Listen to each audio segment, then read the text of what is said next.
La fameuse huile de pied et ses mystères. Quand doit-on la vérifier? Quand doit-on la changer? À chaque automne, très important. Et ça, toujours par le bas. Si ton pied, ça fait quelques jours qu'il est descendu, qu'il n'a pas roulé, la gravité de l'eau est plus lourde. Si j'ai de l'eau, l'eau, elle va couler en premier. Vous pouvez voir que ce pied-là, c'est pas parfait. Couleur café, ça veut dire qu'on a de l'eau. Donc, on défait ici.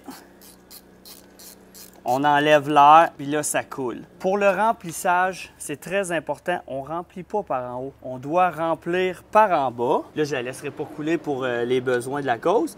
Puis, avec ma belle pompe, il existe toutes sortes de pompes. OK? On remplit ici, puis on pousse l'air. Ça monte, ça monte, ça monte, ça monte, ça monte. On enlève l'air. Quand elle coule, c'est notre niveau. On doit être plein ici. On remet ça.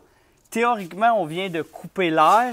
Donc, quand on va enlever en bas, ça ne devrait pas couler ou presque pas. On s'arrange pareil pour faire notre manœuvre vite. T'sais, on s'installe, clic, puis on remet là. Merci, bonsoir. Notre huile de pied est changée. Puis pourquoi que je vous disais que c'est important à l'automne? Parce que s'il y a de l'eau et que ça gèle, bien, il va être trop tard au printemps. Puis les pays du Sud, c'est différent parce qu'il existe des marketing qui disent de ne pas changer ça pendant 3 ans, pendant 5 ans. C'est vrai dans le Sud. Au Nord, chaque automne, toujours, on la vérifie. Si elle est belle, elle est belle. On n'est pas obligé de la changer, mais si elle ressemble à ce que vous voyez là, on change ça absolument. Donc, si vous voulez que votre prochain été soit excellent, regardez-la à l'automne pour ne pas avoir de mauvaises surprises.